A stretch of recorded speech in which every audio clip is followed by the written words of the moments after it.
Hi,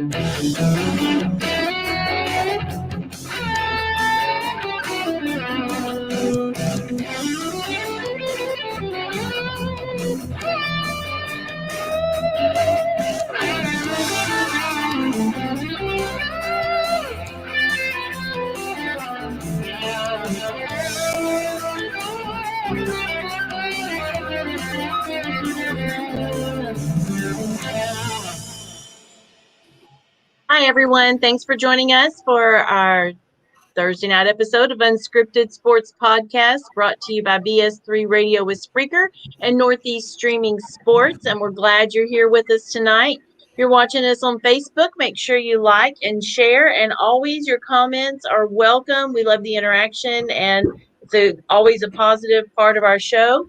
If you're looking for us on YouTube, look under Unscripted, under these guys, Logan Landers, Big Shaw, Jay McLovin. You'll find the Unscripted podcast, plus all the other stuff they're up to. And now you can also find us on iHeartRadio. We are on live every Tuesday and Thursday at 9 o'clock Eastern Time and Saturdays at noon Eastern Time. We've got our guys here tonight. We got Logan Landers. What's going on, everybody? Let's have a great show tonight. Big Shaw. What's up? Jay McLovin. What's up, H-Town? Let's get this party started. And our special guest tonight, Frankie Cruz. What's up, Frankie? Hey, what's going on, everybody? Thank you for the invite tonight. Yeah, you're late. I'm going to dock you $25. We're getting the fines in on you. All right, guys. I understand, Coach. I apologize. All right, guys, I'm Melanie, your moderator, and let's get started with our first topic. So who had the greatest what-if career? Tracy McGrady, Grant Hill, or Penny Hardaway? Jay, you want to get us started on that one? Yeah, I definitely will. I start off with my favorite one, honestly, is Anthony Penny Hardaway. That's my opinion. Anthony Penny Hardaway. And if I look at his career with the Magic, that was actually the best point of his time. He played 369 games with the Magic. He averaged about 19 points, 6 assists, 4 rebounds, and 2 steals. He also had 45 playoff games that he averaged around 21 points, 6.5 assists, 4 almost 5 rebounds, and 2 steals. So his career with the Magic was amazing. But he hit some stumbles, right? So he hit some stumbles. He had some knee injuries. He had some back issues. I think he had some ankle issues. I mean, he had quite a bit of issues that led to his demise. Before the injuries, he was a 4-time All-Star and 2-time All-NBA first team. In 93, he was a first-round third pick. And pretty much he was an all-rookie first team in 94. But that knee injury cost him in 1997 to miss 63 games. And in 1998, the shortened season, he played 50 games, but was out. But he had lost a step.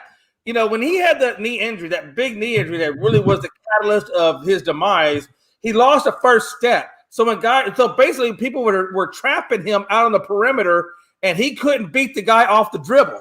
And when he couldn't beat the guy off the dribble, that really was Penny's ultimate demise, along with, of course, the back injuries and a few other things. For his career, the man averaged 10,000 points, 3,000 rebounds, and 3,000 assists roughly, and that's looking at, I would say probably a 5-year career with the Magic, or most of the time with the Magic. And then from 99 to 2007 was when he played with the Phoenix Suns, New York, and Miami. But pretty much by the time he got into New York and Miami, he was just playing maybe 1 game or 2 games, maybe 3 games here and there. I mean, he wasn't doing anything because he couldn't, like I said, he had lost that first step. When he played with Phoenix, he didn't do too bad, but he really trailed down quite considerably. So between 1999 and 2007, to give you an idea, that's 335 games that he played, but he only averaged 9 points a game. So this is a lackluster Penny Hardaway that we had first seen when he played with the Orlando Magic. So that's pretty much, what his demise was, is that knee injury. And it's a shame because he was trending. If you look the way he was doing, he was trending with Magic, with Shaq at the time in Orlando. There was a perfect in-out combination. But when they lost that out combination and all they had was the end left, well, you saw what happened. Penny went one direction, and Shaq went to L.A. and won championships. And unfortunately, it is what it is, and you can't get it back. But, man, if you average it out, 335 games between 8 years, that comes out to be about 4 years of 82 games. So it shrunks down quite a bit. So he didn't really play. And even when he did play in that 8 years was very, very minimal. But if he could have played without that knee injury, without that back injury, just like Tracy McGrady did with his back injury and so forth, I mean, these guys cut way down from where they were. And Anthony Hardaway's career really was cut short pretty much even before it really got started. We just got a highlight of him, and then he was cut short. And it's a shame because he had a promising career in Mr. Penny Hardaway. All right, Frankie, what do you think? Who had the greatest what-if career? I would have to say Tracy McGrady. Tracy, and just because I grew up on the time of Tracy McGrady and watching basketball and stuff like that.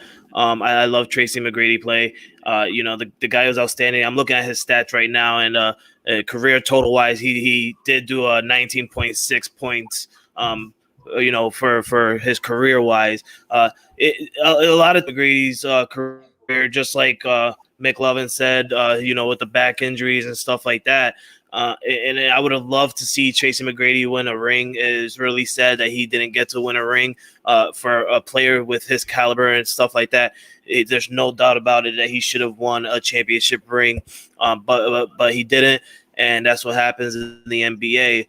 But I really can't say much about it because I don't know. I'm not really familiar with Grant Hill or Penny Hardaway, but I will say Tracy McGrady to me was the what if career. He could have been something different if he would have never had that back injury. All right, Shaw, who do you think had the best what if? Well, I grew up watching all three of them. So Tracy McGrady, that's a no-brainer. Tracy McGrady. Hardaway did his thing. He was good. Grant Hill was good. No, I'm not gonna think that they were great. They were a great player, but they were just injured. But man, it's T-Mac, man. And I say this, until I'm blue in the face. T-Mac was a very great player, but the injuries took him out. I think, and you can Google it, you can look it up. I think T-Mac would have been possibly one of the greatest players in the NBA if he didn't get injured. He'd have been in the top 5. He would have been better than Kobe. I said it, and you can Google that too. You can Google that too. If this man wouldn't have got injured, yeah, you would have heard of Kobe Bryant. Yeah, you would have. But T-Mac was locked down on defense. He could play defense, offense, everything you need Tracy McGrady to do. T-Mac did it. Grant Hill, same way. Grant Hill was great. I'm not taking up from Grant Hill or Anthony Hardaway. Like I said, I've seen all these guys play. But it was something about T-Mac that them guys, I gotta put him on the shelf. T-Mac was the man. He was quick, but he played physical. He was just my guy. So I gotta go with T-Mac on this. All right, Logan. Yeah, I'm agree with Frankie as well as Big Shaw. My pick's Tracy McGrady, man. Definitely was a superstar emerging in this league before injuries took him out at such a young age, guys. Let's not forget, he was out of the NBA when he was 33 years old. 33. But his career has already kind of went downhill for the past couple of years, so he really only had, he came in at 19, and from 19 to 28 was his prime, so only 9 years. And then he was out of the league, unfortunately. But, man, he was a heck of a ball player, could score anytime he wanted to. We know he's that 13 and 35. We see those clips all the time on SportsCenter, just how much he was able to control the game on both sides of the floor. Shaw, like you said, a great defensive player as well. Averaged over 30 points once in his career in 2002, 2003 with the Orlando Magic.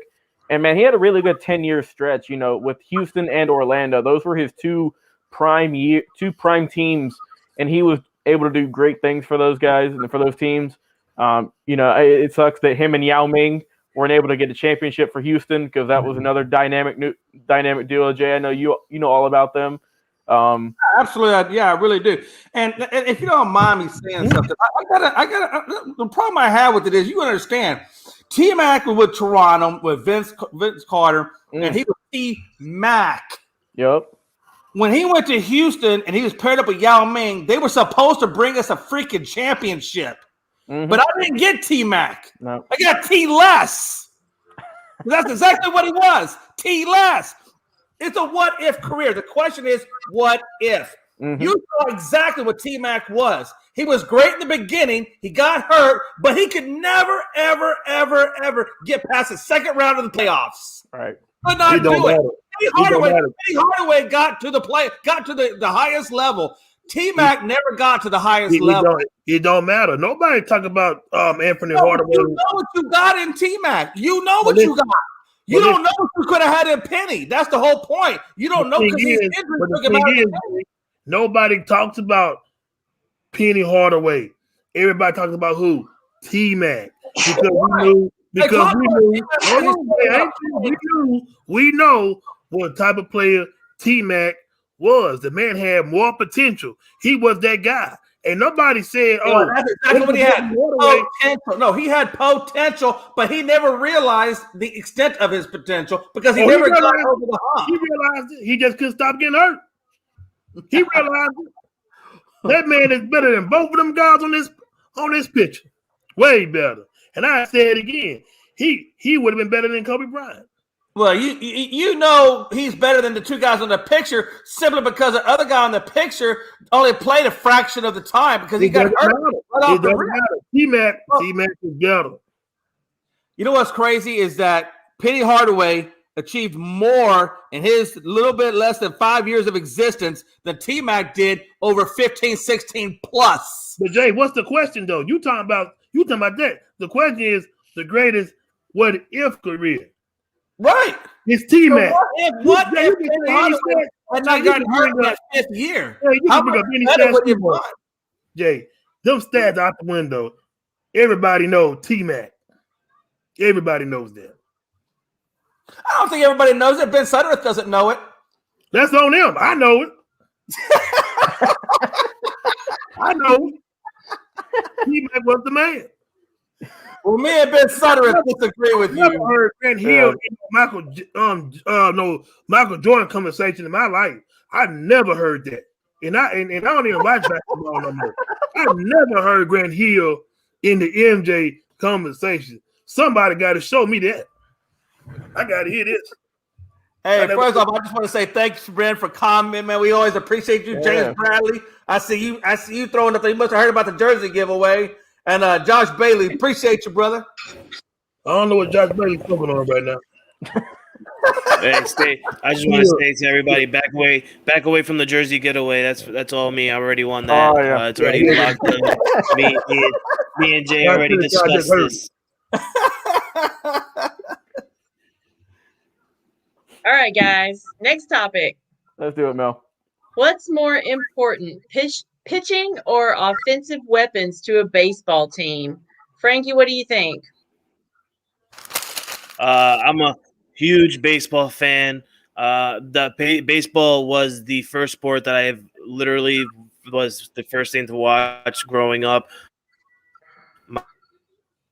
My grandfather was a diehard Yankee fan, and I have carried on the sports legend for him and continue on his legacy as being a Yankee fan. Also, everybody can see I am a Patriot fan, but baseball was the first sport that I've ever, fully got to understand and watch. So I grew up a Yankee fan, and to me, I will also have to agree with James. I will have to say pitching is most important because without a pitcher, you need those strikeouts and everything like that. I mean, you also need the offensive weapon, but pitching is most important to me.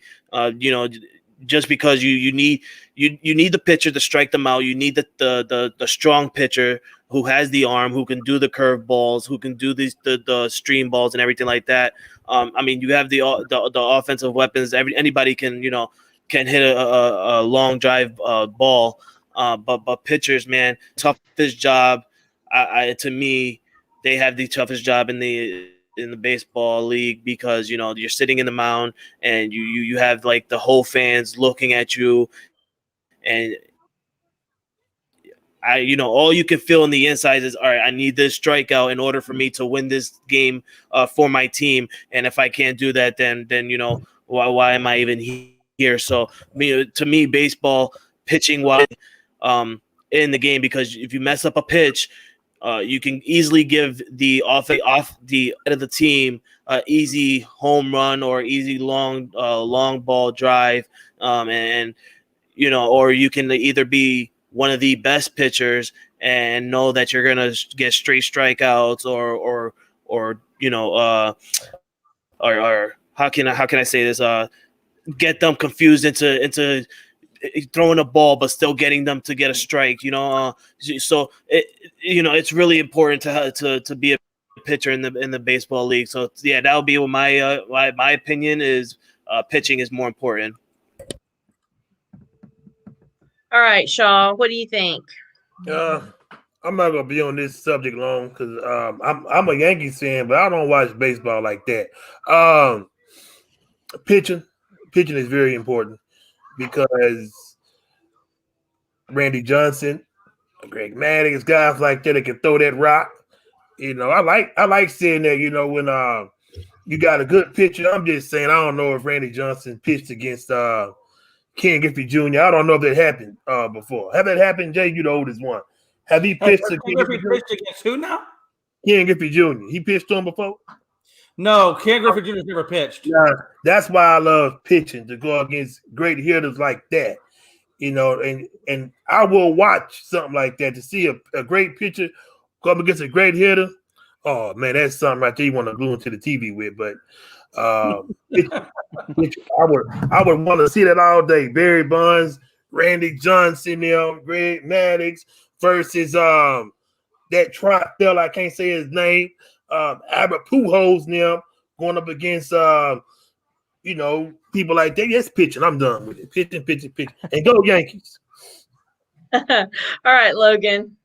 Yeah, I'm gonna have to agree with both you gentlemen. Pitching is very important in terms of baseball, whether it's the regular season or the postseason, especially nowadays, because you have a whole, basically the 1 through 9 hitters are all power hitters nowadays.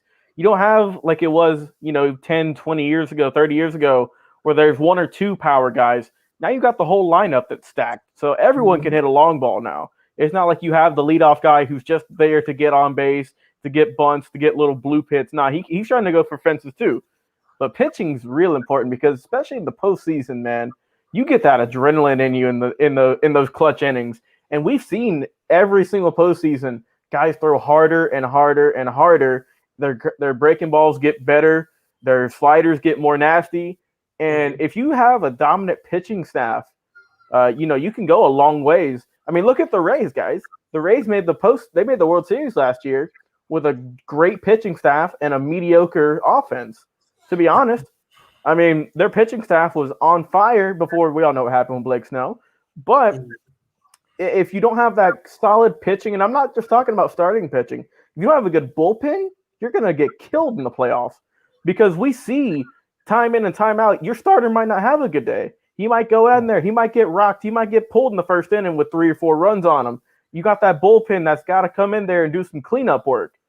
They might, if you have a really good bullpen that's solid in your back 9, then you should be fine. But pitching is really important, especially nowadays, like I said, when everyone can hit a home run seemingly at will. Home runs have gone up a lot over the past 2 or 3 years even. So for me, I think it's pitching without a doubt. You got to have a good pitching staff.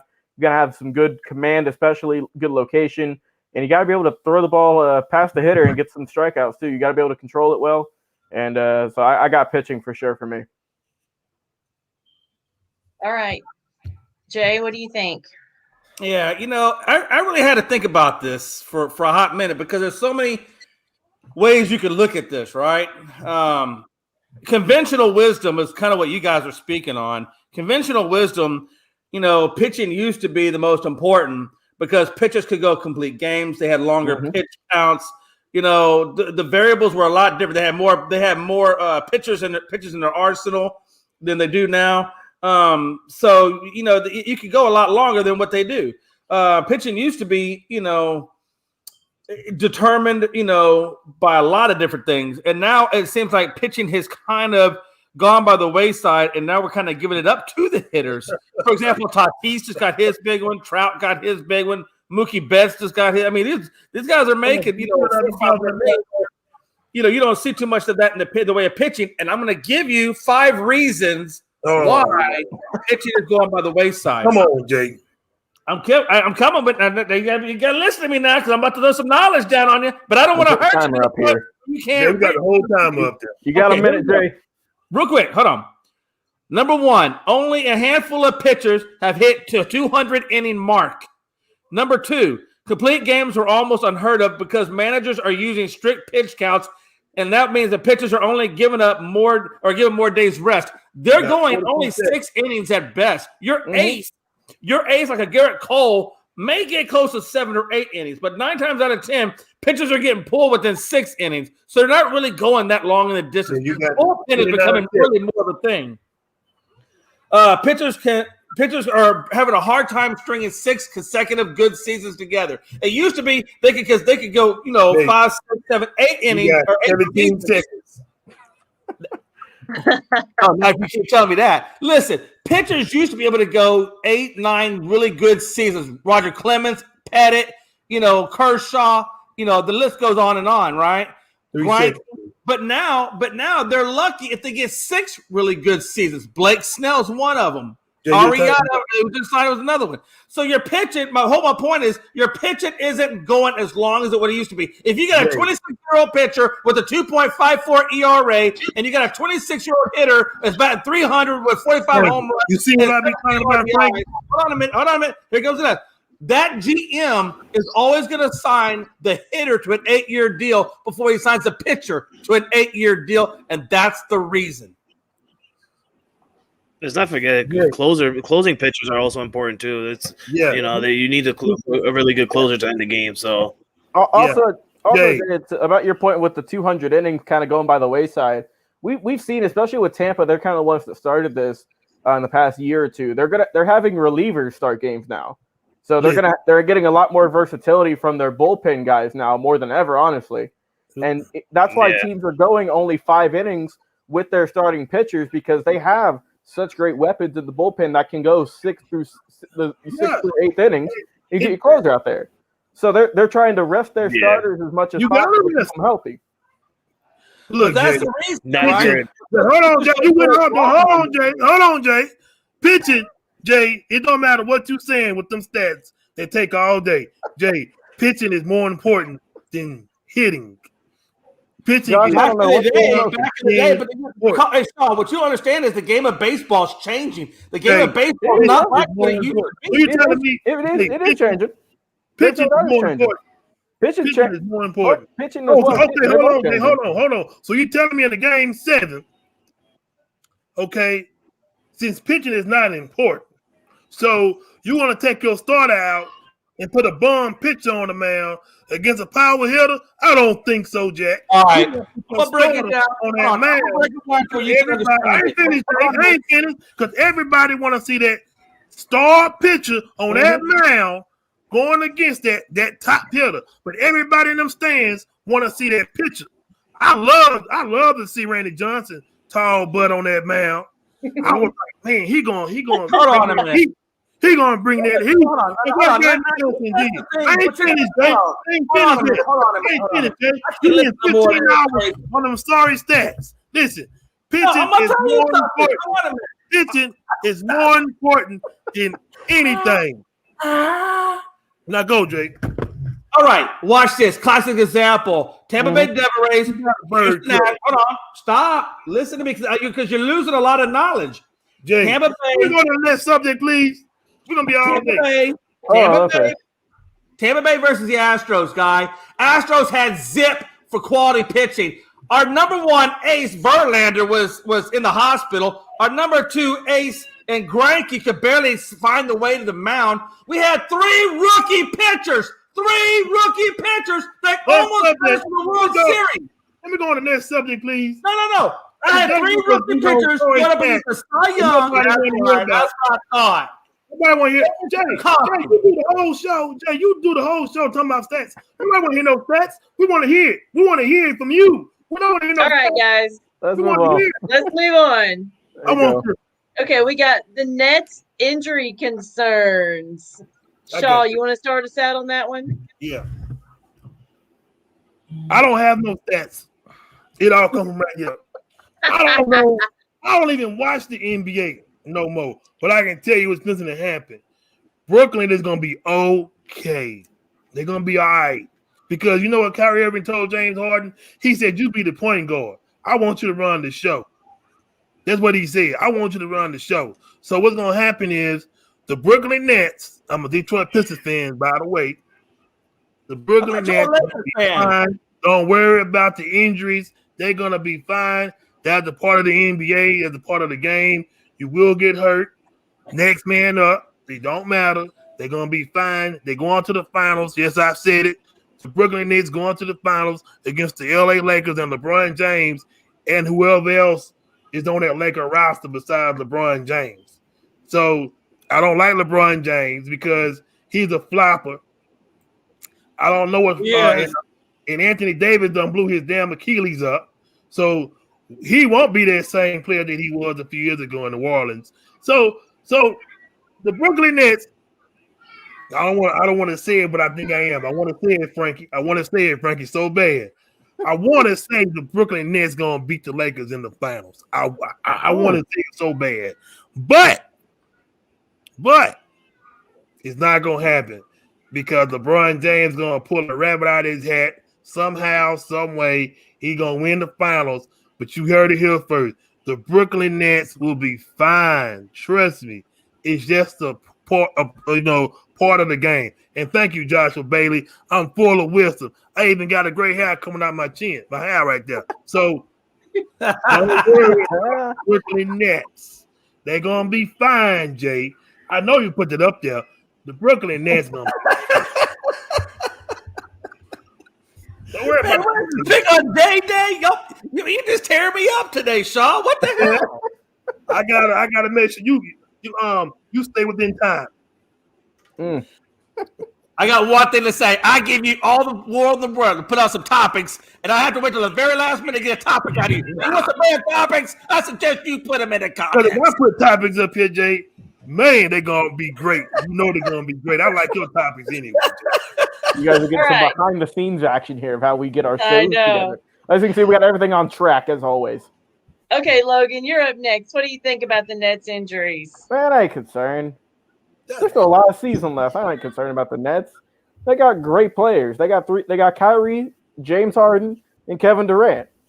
They're gonna be fine. They're gonna be fine. If this was later in the season, if the playoffs were a week away, I might be a little bit concerned. But there's still plenty of time left in the season, so there's nothing really to worry about. No one's torn their Achilles, torn their ACL. No one's out for the season or anything.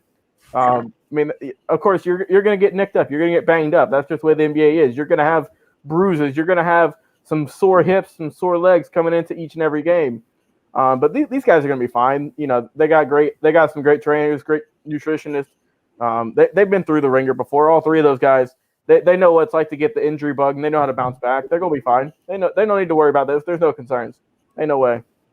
They'll be fine. That's all I got to say. I'm going to keep mine short and sweet. Ain't no concerns. Anyway, what did Jake? All right, Jay. Oh, Lord.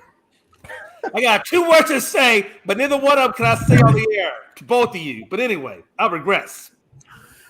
Hey, look, man, here's the deal. I agree. You're going to take nicks. You're going to take bruises. I get all that. The problem is Durant got more than some nicks and some bruises. The man just came off an Achilles tear. He already is down with hamstring like the second time, supposedly COVID twice. You got Irving who can't make up his mind if he wants to be there, not be there, make practice, don't make practice. Then he's got his back issues, and sometimes he's starting to complain about issues. Schuper's got issues. This team should really be called the Brooklyn Thunder because 3 out of the 4 starters come from the Thunder anyway. Jay, we're talking about injury concerns. Calm down. I'm just throwing some more knowledge your way. You should really listen to me because you'll learn some things. Now listen, Dan, I'm just telling you. Listen, this team, they probably will make it to the finals. I'm not going to say they're going to make it to the finals, but they're probably going to make it to the finals on duct tape. Because I'm telling you right now, if you've never had an Achilles tear and you're pushing it and you're doing back-to-back road games or back-to-back home games where you get very little rest and you're putting time on that and time on, they're going to have to do serious load management to get this team fully healthy to the finals. I don't know if they're going to be able to do it. I see injuries coming down before they ever get to that 82nd game. Don't be surprised if they're without Durant. Don't be surprised. Irving don't think will be there. But really, Durant is the one that bothers me with injuries. Yeah, just to bounce off that real quick, Durant, even before all these injuries, he's having a great season so far. He's averaging almost 30 points. I understand. The point that bothers me is how long can he put those points up? If you rupture that Achilles or you mess up that quad, you can't put up shit. Oh yeah. I'm saying if he tears that again, he's done for. But right now he's fine. He's just got some weird stuff right now with COVID and stuff. Frankie, before you go on, Frankie, I know Jay put that question up here. I know he did. Good. Kevin Durant gonna be fine. He gonna be fine. He's a grown man and he's playing good, Jay. I like Durant. He's from my state. Hell, he went to University of Texas. I like the guy. Yeah, I don't want him to hurt, but it bothered me. Nah, no, but it bothered me the way they're using him. Anyway, I regress. My brother Frankie. Hey, Frankie, what do you think about these Nets injury concerns? First of all, I wanted to say it's amazing to be here. Every time I come on this show, I swear you guys make my name. I love Jay McLovin. I love Big Shaw, but I'm not worried about the Nets injury. Not one bit. James Harden was a good fit for them, getting a trade out of that from Houston. Kyrie Irving, I'm not worried about. He did his time, and he did it for a reason, and he got his money taken away and stuff like that. So, I'm not worried about Kyrie Irving or anything like that. And Kevin Durant, I'm not worried about Kevin Durant either because Kevin Durant is one of the greatest. He's one of the greatest, to step on the court besides, LeBron James, Kobe Bryant, and all of them. Kevin Durant is up there, so I'm not worried about them one bit. I'm not gonna worry about them. Big Shaw is saying they're gonna make it to the finals. I'm gonna say they're not gonna make it to the finals, and even if they do make it to the finals, they're not gonna beat my team. My team is gonna be repeating the NBA championship again. And you know what? I'm gonna say it right here, right now. The Nets. The reason why they're not gonna make it to the finals is because they're too much of a super team. Not much. Not much can happen when you're too much of a super team. Besides, unless you're the Golden State Warriors, with Steph Curry and all them, But it's your turn to get to the draft now, Frankie. I don't think the Brooklyn Nets are going to make it, but you know what? I'm not even going to talk about the Brooklyn Nets. You want to know why? Because in about 15 minutes, I'm going to be watching the game. I'm representing my team right now, and that's all I got to say about that. Well, before we go to the next subject, I want to say that the Warriors is not even that good. I think Steph Curry, he got a magnet in the ball. Because there's no way a man can shoot like that. I seen this dude. Man. Hey, Andrew Wiggins is playing pretty well. He's really starting to come into his own, man. I don't look past these Warriors. They won pretty handily. Me and Frank were talking about. They won without having Green, Wiseman, and I forget the other guy they didn't have, but they had like two of their biggest guys out with injury, and they still won pretty decently. So I think these Warriors. I don't think they're getting past the Lakers. Don't get me wrong. All right, no. But they're 16. No. Hey, they're 16 and 13, and they are playing pretty decently. I think they're gonna have I think they'll probably be a 4th or 5th ranked team in the West coming into the playoffs. They're certainly playing better than they did last year. They're getting in the playoffs. They're getting in the playoffs. I think if they had Klay Thompson, the Lakers would be a little bit worried, though, or should be a little bit worried. Well, too bad, so sad they don't got him. Too bad, so sad they don't got him. That's true. We're not worried about the Warriors if they had Klay Thompson, and we're not even worried about the Utah Jazz and how they're playing. There you go. All right, Melanie, let's go back over to football now. Okay. Who won the Carson Wentz trade? Logan, you want to start us out on that one? Yeah, I'll start things off. So I'll go full screen once again so you guys can read all what's happening. So the Eagles got rid of Carson Wentz's horrific contract. They traded him to Indianapolis Colts in exchange for a 2021 third-round pick and a conditional 2022 second-round pick that could potentially turn into a first. Man, I say the Colts won this one easy. They got a new quarterback. Phil Rivers just retired. They need a new quarterback. Is either go in the draft and maybe see if you can get a next star, or you can go to, Carson Wentz, who's just been chilling on the bench for months on end now, who's got the worst contract in the NFL at the moment, and they're not eating any of this hardly. The Eagles are eating $30 million in dead cap space off of Wentz's contract. $30 million. So that means the Colts ain't gonna pay hardly anything for him for a while. I think it helps. It definitely helps the Colts. It'll help out Wentz too, because the Colts have one of the top offensive lines in football as well. So that was the big thing, right, with Wentz, is that he got sacked 40-something times. He had one of the worst offensive lines in football. Well, now he's going to the best. So now it's time for him to prove if he's for real or not. Show if you got that 2017 swag with you, Carson. Show if you got that muscle. Show if you can throw touchdowns, not throw interceptions, not get sacked, avoid the tackles. It's time to see now. You're going on to a good team that could potentially make the playoffs once again, and we'll see what he can do. Can he go back to his former glory, back when they were going to the Super Bowl? Or are we going to see more of what we saw this past season, where he couldn't throw more than 10 yards without getting picked off by somebody? It's time to see. It's time to man up for Carson Wentz. He's been slandered by us for the past year now. Jalen Hurts done took his job. So now it's time for Carson Wentz to man up and see what he can do with the Indianapolis Colts. I think the Colts won this one in a landslide. The Eagles I don't know what they're about to do. Jalen Hurts, he's got some potential, but they ain't got any cap. They ain't got no cap space. They can't buy it. They can't get anyone in free agency. They're screwed. They are absolutely screwed. So the Colts won this one hands down for me. All right, Jay, what do you think? What I think is that even though they traded Carson Wentz, the Philadelphia Eagles still have a certain level of ties still to Carson Wentz. That tie won't be severed, and they'll be fully rid of him until next year. The reason why I say that is because they have a conditional. If you read on there, there's a conditional second-round pick in 2022. What does that mean? That means in 2021, Carson Wentz has to play 75% of the snaps in order to get that first-round pick. Mm-hmm. The other way they can get the first-round pick is if they play 70% of the snaps and they get the playoffs. But they got to make the playoffs if you only go 70%. So even though they got rid of him, they still need Carson Wentz to go out there and perform so they can get a first-rounder instead of a second-rounder. And that's huge because they are in a third round, which ain't crap. Third is crap. But the second round could potentially be a winner for them if Carson Wentz can uphold his end of the bargain and play 70% in the playoffs or 75% or better to get that first round pick of what they really are coveting and hoping for. So they're not completely separated from Carson Wentz yet. Point number one. Point number two, like you said, dead cap space.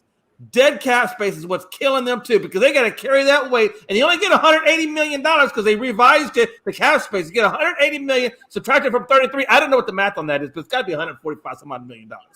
And then you got to spread that between all the rest of your guys, and you got to try to bring in free agencies, and you got to try to bring. They ain't getting no free agents. They ain't got no money. They ain't got no money. They don't got crap. So even though Carson Wentz isn't there anymore physically, he's still there financially and picks run. He's still there. He ain't gone away. Mm-hmm. Now, for Carson Wentz, the Colts got the better end of the stick. He's back with his offensive coordinator, Frank Reich. He's back with a good O-line. He's back with good weapons. He's got everything he needs to be successful. If Carson Wentz, I'm looking dead in your face, if you don't do something with this caliber of a team, then you're never going to do anything, period, point blank. Yeah, no, the Eagles need to trade a lot, man. They need all the draft picks they can get. They're gonna trade half the team. They got no money. Fletcher Cox is eating up a lot of money. Zach Ertz, they're going to trade him probably in 2 weeks. He's eating up a lot of money. They got to trade a lot of these guys. They overpaid way too much. Way too much. All right, yeah, Frankie. absolutely. Frankie, what do you think about this Carson Wentz trade? First of all, I just want to say, Jay, you're amazing. What you just did, calling out Carson Wentz, it couldn't turn me on any other way. And secondly, I want to say to James Bradley, I do have 2 teams in one state. I love the Boston Bruins and I love the New England Patriots. So thank you for hating on me. And to Joshua Bailey, I'm not going to worry about the soft king. I will always worry about every other team. I love Lakers, but I do not love LeBron James. But let's get to Carson Wentz. I think the Colts made an amazing pickup on getting Carson Wentz. Carson Wentz is a great quarterback to me. I feel like he could do great things in the Colts. Having T.Y. Hilton, he has the weapons, he has the offensive line, he has the defense that can get him back on the field so they can get 3 and outs and everything like that. Philadelphia, if you're a Philadelphia fan, I think in my view, Philly also won as well. You got a 6th-round draft pick that you can throw up in the air and do what you want with it. You can trade it to somebody and end up with 2 first-round draft picks and a player. Or you can either look to the future of your franchise and worry about just picking up a good player in the sixth overall pick. What does hurt Philadelphia is, I'm gonna agree with Jay, is the $30 million dead weight that it's gonna end up on their cap money come this upcoming season. That does kind of suck for the Philadelphia Eagles. Don't get that. I would have loved to see Carson Wentz at least stay 1 more year with the Philadelphia Eagles, because Carson Wentz, he still has a lot to prove and a lot to show. He hasn't shown that he's that caliber quarterback that he was when he was with the Eagles his rookie year. But that's because, like Jay said, he wasn't with his offensive coordinator. You form a bond with your certain coaches, and that was the coach that Carson Wentz formed a bond with. And now that he's back with that coach and with a better offense, weapons, and better defense, I feel that Carson Wentz is going to show out, and he's going to show the world who he actually was and who he actually could be, and get back into the MVP conversation. All right, Shaw, what do you think? Well, had to give me something to drink. Look, put me on the big screen right quick. Put me on the big screen. I got you, Sean. 1 sec. All right, let's do it. Let's do it, sir. The world needs to hear. Look, Carson Wentz. It wasn't his fault, all the injuries. I understand that. But I don't think I had to go back and, retract my statement, what I said earlier today. I don't think Carson Wentz is going to do good in Indiana. I'm going to tell you why. Because he's not that guy that he was before. He's going to be scared to get hit. But the thing with Indiana, I will say this to his defense, he's going to have a great offensive line. If he can't perform well or do good in Indiana, it'll be his fault. Then you got 2 great running backs back there. If you feel you can't do it, you scared, you can't handle it, give them boys the ball. But you have a good offensive line. If you screw it up, if you mess it up with T.Y. Hilton and the other guys they have, it's going to be his fault. And I will say this, he will go into a bust if he cannot get it done in Indiana. I said it. He will be a bust. He have a lot to prove, and this will be the team to do it. He have to get it done in Indiana. But, hey, Jay, did we say he was going to Indiana? Did you say again? Did we say that a few days ago? Where? Oh yeah. No, we had Carson Wentz going to Indiana. Absolutely, we did. Now I got to take a sip because it was correct. One more sip. What? I love it. I do, man. I do. He got a big point to prove with the coach. You got a great offensive line that's better than the Dallas Cowboys. You got a great offensive line. if he don't get it right in Indiana, he gonna be heading towards the bust category, and I don't think he gonna be that MVP that he was a few years ago. But like I said again, you got two good running backs back there. Take the pressure off you. If I was a quarterback back there, I'm handing the ball off. Take the pressure off you. Give it to them running backs back there. Them two studs you got. That's it. Oh, absolutely. Hopefully he can stay healthy as well. You know, he's a real big injury person. He gets injured a lot, so hopefully he can stay injured or stay healthy. If he does get injured this year, it's definitely going to be a positive plus side on the Philadelphia Eagles. So hopefully Carson Wentz can stay healthy, because I would really like to see Carson Wentz show out and show the world what he really can do. I can see him getting a comeback player of the year if he has a good season. I think he would deserve it if he had a good year. We'll see, though. We'll see how he does. He's got all the pieces now. He's got a good team. What can you do with it? He got a good team. What can you do with it? All right, Miss Mel, what we got up next? Okay. I can't say this guy's name. Fernando Tatis? There you go. Ah, good, got it. Titus. Titus? Good job, Mel. Good Titus? job. Titus? I don't know. Tatis, you had it right. You did a good Let's talk job. about his contract. He got a big contract. Hey, you Let me want pull to up start full it? screen for y'all to see. Can I please speak on this contract, please? Oh, sure. Oh, yeah, Please. go ahead. Go ahead, Shaw. Hold on. I got to do something before I talk about this contract. Oh, he gotta get a drink in. Let me get the full Lord. screen back on him real quick, just so you guys can see. It's a You got to get 14-year, him Jack. $340 million Jim Beam. extension. All right, Shaw, it's your time to shine. What you got? You got a minute. Man, is he better than Derek Jeter? That's all I got to say. That man got 14 years. I don't think he's going to stay there for 14 years, man, but that money nice. He's a good player. I like him, but I heard somebody say at work that he's better than Derek Jeter. I said, I don't know yet. I don't know. You can't say that. Who's saying that? I didn't say that. No, Don't shoot the whoever your coworker is, you need to go get him drug tested right now. I ain't finished, Jay. Hey, bro, you might as well stop taking that drink. Hold on, look. Now, Jay, did I say that? I said somebody at work did that, Jay. Your coworker needs to get drug tested. Now, I said now, hold on, Jay. I said now, maybe years down the line, we got to see this man continue to play and get better. But I said, ain't nobody better than Derek Jeter. That's my guy. If you tell me he better than Derek Jeter, I will slap you. I will slap you. Derek Jeter was awesome. He was great. But this guy got a long way to go. He really does. Make it 14 years, though. That's too long to be on one team. But that money is good. I wish I was getting paid like that. But I wouldn't say he was better. No, he's better than Derek Jeter. That's disrespectful. I would never say that. That's like saying this, Jay, before I let you get the phone. I know you're ready. That's like saying Dak Prescott. I know you like Dak Prescott. That's like saying Dak Prescott is better than Russell Wilson, Drew Brees, and stuff. I would never say that. I would never say that. Jay, you a lie. No, I would never. Jay, I never said Dak Prescott is better than Russell Wilson. That's absolutely crazy. I'm not even going to listen to that. I'm not going to listen to that. I'm not going to take another drink. I'm not listening to that. I sure will.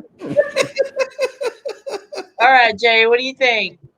Man, listen. This man has got the third largest contract for a hitter behind Trout and behind Mookie Betts.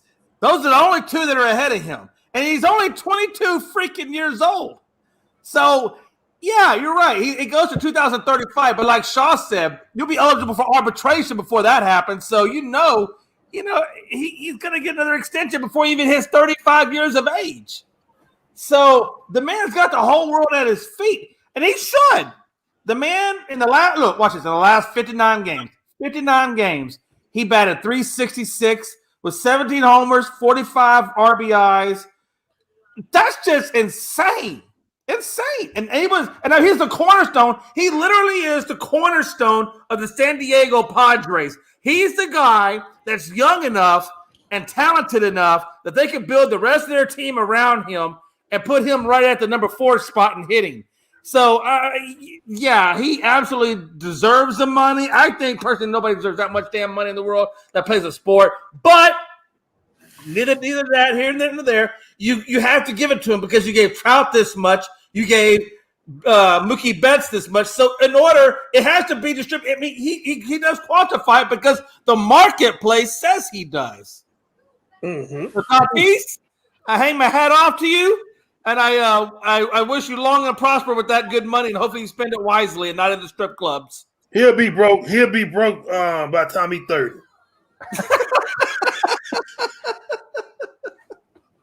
Hey, probably. That's a good pay. He may be. You never know.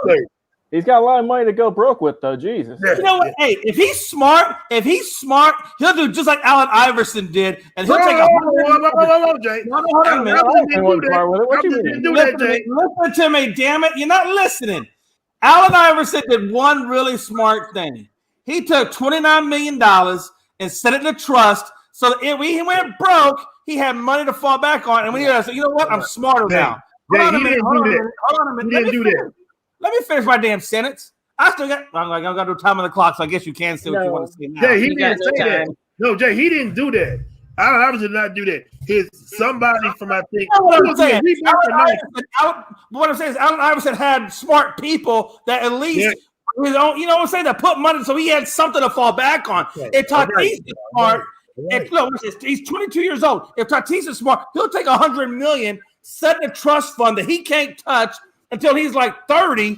So if he does blow through all of that money, which no human being should ever be able to do, but if he does blow that out damn much money, he's got another $100 million just sitting there collecting interest, waiting on. But Jay, who you got the information that Allen Iverson done it? No, actually somebody at Reebok. Was he a Reebok on Frankie? Yeah, I think he was. Now somebody from Reebok, I think it was somebody from Reebok took that money, or was one of his friends took that money and put it up in a fund form. So when he they were smart. You know what? And they put it up for him. I was Allen Iverson, I would find that person that set that money aside and just be thanking them. And he didn't know about it, Jay. He didn't know about it until he retired. You know what? It's probably good that he didn't know about it, honestly. Yeah, so AI ain't broke. No. He's not broke, but he's not broke because he had good people around him. And hopefully Tatis has that same level of good people around him. He's not going to do that. He's going to put money aside, you know? He ain't going to do that. All right, guys. He's going to KODs tonight. This is where he's going, KODs. He's going to spin. Frankie, what do you think about this contract? I want to know what Big Shaw and Jay over there are drinking, because whenever they drinking, they got to keep it up to keep going, because this is funny. This is amazing, but this is great. Let me stop. Hey, I got Tennessee honey in here too. Great minds think alike. No, this is great. A great contract signing for the San Diego Padres. They got their future. What is he? A shortstop? Mm-hmm. Yeah. They got their they got their future shortstop. All I gotta say, honestly, I'm a Yankee fan to Big Shaw. Whoever told you that he is better than Derek Jeter, please cut them from your life. I will. Because I don't know. I don't know what that person was thinking. I don't know what was going through his mind that day. He must have been high on something, but that guy is crazy. But let's just hope, man. They signed him to a 14-year deal worth over $308 million. 340. 340. Oh my God, look, that's even. I want to be in this guy's shoes. But if you're gonna get a man that kind of contract at that amount of money, you better hope and pray that he brings you a World Series championship to your city, because if he doesn't, this is gonna be a bust for the San Diego Padres. They did this a couple years ago. I forgot to that one player's name. I forgot who it was. They did it to somebody else, but let's just hope that Fernando Tatis. Let's hope that he brings them a World Series championship.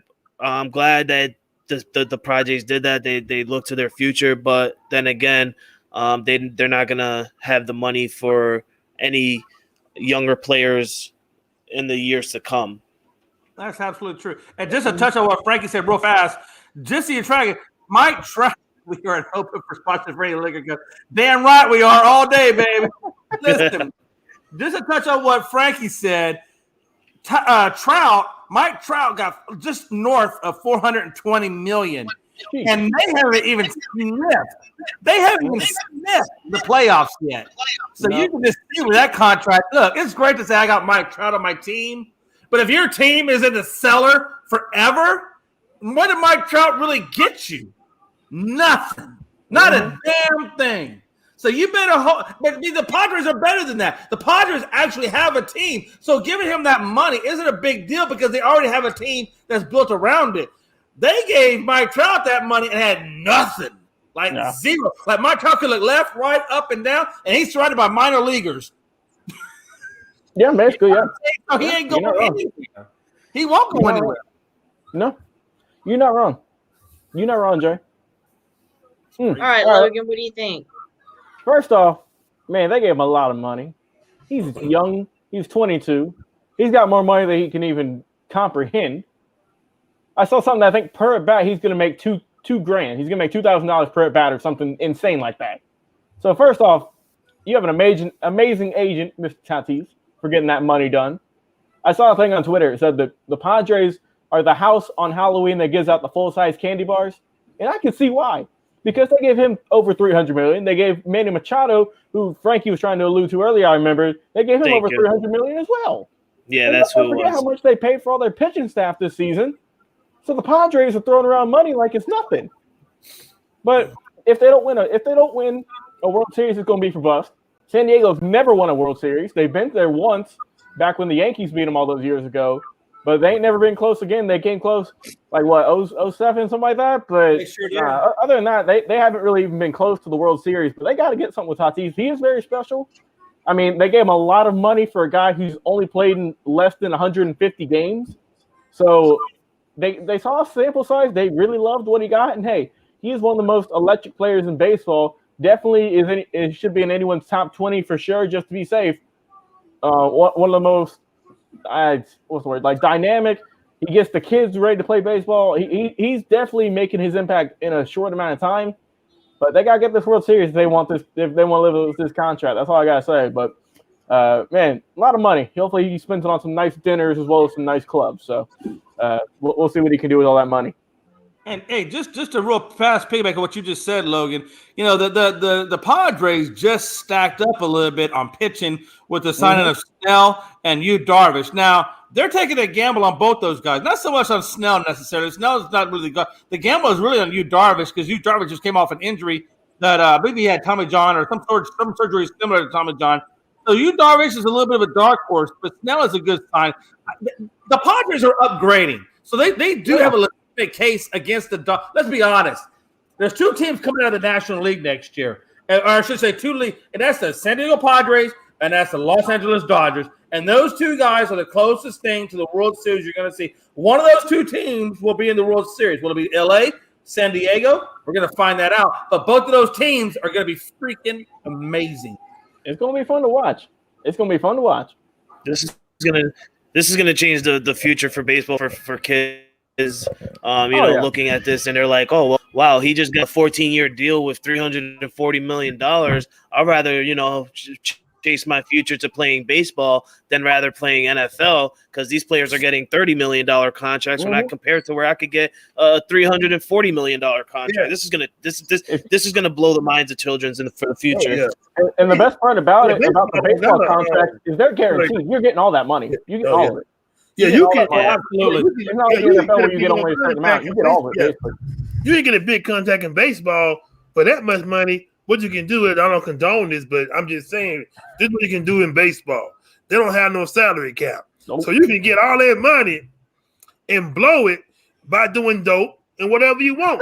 You can keep that money because they're not going to get it back from you. Not in the NFL. You laugh about it, but you know what? It's freaking true, man. Not in the NFL. You can snort cocaine. This is what I'm saying, young people. You can snort dope. We don't put it out there first. You got $45 million. You know what they're going to say? We want our money back. And you got to pay it back or they're going to sue you. Now, they tried to get Michael Vick like that, but I think the commission at the time said no, or the judge said no. The judge said no. Remember when Michael Vick got caught up with that dog stuff and they tried to take his money and the judge said no, you ain't taking his money. So, I mean, Don't do dope, kids. Whatever y'all do, I'm just throwing it out there. It's the truth. You can do anything you want in baseball, but they're not gonna take that money from you because that's your money, guaranteed money. But don't do drugs. We do not condone it. That's how we. That's we only condone Great liquor. We don't Great condone influence. drugs. Big Sean J. McLovin, y'all. Big Sean J. McLovin. Great influences to the kids out there for the future baseball. Our future. Don't do drugs. Drink coffee. I'm telling you, I think it's turning into don't do drugs. the Sean McLovin show here. Yeah, Right. yeah. Don't do drugs. But if you wanna do drugs, go to baseball. Don't do it though. There you go. If you want to get rich, go to baseball or soccer. Those are the two big money ones. Just stay there, be safe. I just say no. Just say no. Just Yeah. say no. Say no to drugs, kids. Yeah. All right, Mel. What's our final topic tonight? All right, final topic: greatest female athlete ever. Jay, you want to start us out? Yeah, Jay, you got this one. There's a I lot. had to raise my hand. You know, my wife's a teacher. You'd think if she saw the hand raised, she'd call on it. I don't know what's wrong with her this evening. All right, listen, guys. This is why I got my greatest female athlete ever, which, by the way, in support of female athletes and female viewers, you know, this is an awesome thing to talk about, and I'm glad we can highlight something in here. And by the way, this was a Shaw. This was a Shaw topic, so I got to give props to Shaw for some good stuff. Hold on, Jay. Yes, James Bradley. We can start talking about hockey, sir. We can talk about hockey. We can. We can. Yeah, we'll throw it out there. Yeah. No Black Hey, Hawks. listen. So my female athlete that I think is the best ever, and this, y'all are gonna know who this is because it wasn't before my time, but she was so amazing. Babe Didrikson Sarias. And you're like, who the hell is that? And why they call her Babe? Well, I'm gonna get to that in a second. First American golf celebrity. Listen, she was the first American female golf celebrity in the 1940s and 1950s. I want you to understand this. That was her first sport, and she was the first one to ever do it. And she was the first one to win a major and on a tour. So she's successful at golf. We already have that in the books. Successful golf player in the 1940s and 1950s. First female to do it. Track and field. The 80 meters and the javelin throw. She broke world records in 2 events in the Olympics. She medaled in 5. That was track and field.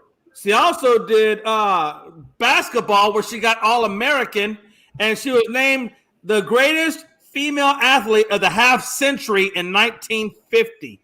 So the woman also got the nickname Babe for hitting 5 home runs in a baseball game. So it was a playoff of Babe Ruth because she hit 5 home runs in a baseball game.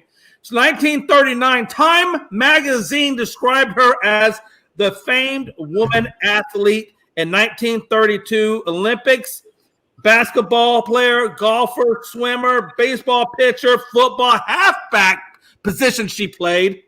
First woman ever to make the PGA cut and win. And she's an All-American in basketball. The girl literally did something prolific at the pro level in every single sport. And if you Google her on CBS or any of the other top polls of greatest players ever, I guarantee you she's in the top 2. Well, Jay, I never heard of her before. Of course you haven't. She played before we were born. I never heard of her. But you can't erase history. And her history is that she succeeded in every single thing in sport she did. It's crazy. It's crazy. But All right, guys. All right. Wait, hold on. Hold on. This is an unscripted moment. This is a history-breaking moment. I literally taught Shaw something that he admittedly did not know, and I dropped the mic. But Jay, she ain't even on the top 10. She ain't your top 10. That's why he froze up, because he be lying. Now look. But you know you're going to be Googling it later to see that I'm right. No, I'm not. See, the thing here is that we put the word ever in there, and he's going to start Googling. We should have said in modern history. We could have, but this is good. So you put ever, it's going to get out there. Yeah, that's what you wanted to get out there. You wanted to get out there. All right. Let's see. Frankie, you're up next. Greatest female athlete ever. Well, it's really hard for me. I've watched many great female athletes, but my number one would have to be Serena Williams, tennis. She has, she has great. She has a great amount of championships. And I don't think nobody can ever do what she's done in the sports of tennis. I mean, she did recently just get beat. I think it was today or yesterday by that young. Yeah, so she did get beat today. But that's what happens. And she's not as young as she was before, but she still has the championship. She has the majors and everything like that. And I think Serena Williams is the best, the greatest female athlete ever in my view, because I'm not as old as Jay or anything like that, so I can't go back in the times of those early days. But I gotta say Serena Williams, and behind Serena Williams to me also has got to be Ronda Rousey. I love Ronda Rousey in the UFC. She changed the UFC sports. I love Ronda Rousey. And I got to follow James Bradley too, Danica Patrick. Yeah, thank you for putting it up. Danica Patrick, she's done many great things for NASCAR. I mean, she hasn't won a big one in NASCAR, but she was the only female to go in the car and race many different men. So there's a lot of female athletes we can say are the greatest, but to me the number one greatest has got to be Serena Williams. All right, Shaw, what do you think? All right, let me tell you one more step. I'm gonna tell you who I think.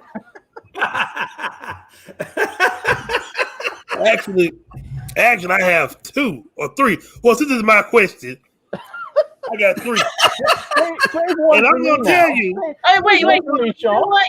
Wait, let me throw this in there. I was wondering, we've been doing these top 5 lists of all of this craziness, and I see the best female athlete ever. Why isn't it your top 5 greatest female athlete ever? That's next time. That's for next time. Just saying. Y'all got top 5 everything on this show. Top 5 everything. Look, we're gonna do that. Look, my first one. I got 3, Jay. I got 3, Jay. I swear to God, if you take mine, I'm gonna reach across that screen. Check this out, Jay. My number 3 is Cynthia Cooper. That's one of my favorite WNBA Houston Sparks people in the world. She I think she was one of the first ones that got drafted. Yes, she was. It was her. I enjoyed watching them, but see, the WNBA was good at first. Now, when the old heads left and retired, like Cheryl Swoops, she's my number 2. Man, the WNBA done just fell down. It just fell down. You know what I'm saying? How bad Houston Comets were back in the day, man. I mean, with them two, when the game changed when they came in, but when they left, man, it just went down. It hit rock bottom. And my number 2, I would say Sabrina. That's my wife. She know I love her. That big old horse out there playing tennis. But I enjoy watching her. But she ain't my number 1. I enjoy Serena Williams. She got more championships than Tom Brady got. Mm-hmm. And Rick Flair got more championships than Tom Brady too. I'm sorry I had to bring that up. Rick Flair, he got more than Tom Brady too. But my number 1, my friend brought it up to me just now. She texted me and told me who it was and took it right out of my mouth. Lisa Leslie. She took it right out of my mouth. Lisa Leslie. She was my other girlfriend too. I love all 3 of them, good I said. But the WNBA, man, them 3 women was amazing. I loved watching them. Even that Dana lady, I can't say her last name. I want to butcher her last name, but she was good too. But them 3 girls down, Patrick, them 3 girls was dangerous on that basketball court. But as soon as they retired and they left, there was a wrap. The WNBA went to crap. Now you got people like Candace Parker getting people out of jail. That's how Candace Parker doing that, getting people out of jail. No, stick to the game of the WNBA. Don't worry about them people. Yeah, I said it, but them 3 good I said. All right, Logan. All right, thank God you didn't pick mine, Sean. I'm glad I got word when you said 3. I'm like, oh, great. I'm gonna have to do a quick Google search, but you saved me. So my greatest female athlete that I was doing some research on is Jackie Joyner Curse. Oh, I forgot about JoJo. Yes, I was just gonna say if you didn't say Jackie, There you go. There we go. Jackie. We got him knocking. Olympic legend, 4-time Olympian, 6-time Olympic 6-time Olympic medalist, 2 gold medals. The heptathlon, that was her forte. And if y'all don't know what this is, it's a contest, used for the Olympics. It is comprised of, it looks like 7 different events. You got the 100-meter hurdle, the high jump, the shot put, the 200 meters, long jump, the javelin throw, and the 800 meters. She absolutely killed it. She won those. She set records for those that still stand to this day. To this day. And she was doing that in the 80s. The late 80s is when her peak was.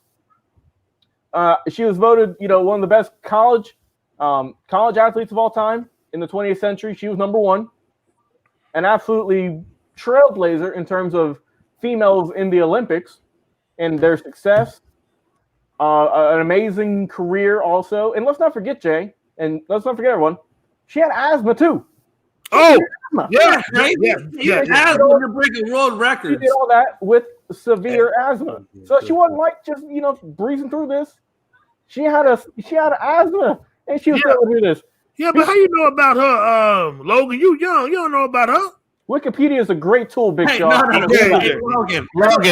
Hey, Logan. Hey, wait, Logan. The question you should be asking Shaw is: you're old as hell. How do you not know about her? Well, I know about it, Jay. Matter of fact, we grew up watching her. I know. Because I'm gonna say on your list. Oh, we had to. She was on your list. Hey, that was in every household. You grew up watching people like her and stuff like that. But that was my number 2, by the way, Logan, was Jackie Joyner Kersey. She was my number 2. And if Shaw, I knew he wasn't saying Jackie Joyner. And if you weren't going to say Jackie Joyner, Logan, I was about to come through the screen and say, how do y'all not have Jackie Joyner on your list? But you said it. So she's my number 1. The platform. I thought about it, but them 3 was my main girls right there. That's when I watched the WNBA. That's when I watched it. I don't watch this crap no more. I don't know why. Honestly, I watched the WNBA when the Houston Comets were a team, and then when the Houston Comets got dissipated and they just weren't around anymore, I just stopped watching WNBA altogether. Be honest, I watch softball now. I watch softball, college softball now. That's what I watch. You don't watch college softball. Name me a team in college softball. Who's your team, Shaw? Who you watch? In college, name me a player. Alabama. No, name me a player. Alabama. Alabama. Hey, listen, Shaw watches everything from Alabama. Everything Alabama. Everything Alabama, he's watching it. Everything It'll Alabama. You name a female player and a batting average, and I'll believe it. Do they have a girls lacrosse team at Alabama? He's probably watching that. We got everything. Wait a minute, Big Shaw. I want you to name me a female athlete that plays softball and her batting average. Oh, not the batting average. That's too much for him now. Jay, I don't follow. He doesn't do statistics, Jay. I don't follow stats like you. But Shaw Jay, doesn't follow statistics. I'm gonna see how Jay do it. Google it. Oh, I don't Google it, Jay. I just watch it for a reason. I don't. You don't watch nothing. You watch everything but the bat and the glove. Jay, what think I just said? What think I just said, Jay? I watch it for a reason. I watch it for a reason. Long as they slide right. Let it slide right. I don't watch the bat or the glove. I watch everything. You gotta slide right, girl. No, I think we need to wrap things up before we get up. Off of Northeast. Everything. I think we need to go ahead and wrap things up. One more thing. I think we've had this conversation before. Yeah, now when they slide and they turn around and do this right here, I'm all eyes. Y'all, I've been sitting there watching. Like, go ahead and do it again. Maybe we should replay that show about interviewing female athletes compared to male athletes. Yeah. Maybe we should replay that show. But look, one more other thing though, I will say this. And also when they hit that home run and they run real slow, Jay, And Frankie, they run real slow. They don't run. Next shot. Shaw, You sound like I'm gonna have to mute. I'm gonna have to mute you. You didn't run Shaw. Frankie You'll off. get kicked out. You getting? He didn't run off. Man, hey, listen, he obviously didn't really truly miss that show that we did on female interviewing skills because he totally blew it out the water. He told me that when a female Yeah, you athlete hit was all play, I do all a of twerk. the don'ts. You just hit all the don'ts. Hey, if I interview a female player, I'm gonna be respectful. But long as you slide right, baby, that's all I want you to slide on right down to third base. All right, Shaw. All right, here we I'm gonna give go. you Slide on the third base, baby. I have to kick you out the screen. And when you get up, dust yourself off and bend over. All right, guys. That's We've it. had a great show tonight. Thanks for joining us. We love all of our viewers who come in and comment and make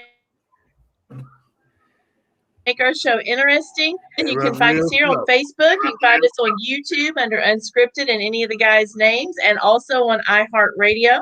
We're here Tuesdays and Thursdays, 9 o'clock Eastern time, and Saturdays at noon Eastern. And we are brought to you by BS3 Radio with Spreaker and Northeast Streaming Sports. You guys have a great night.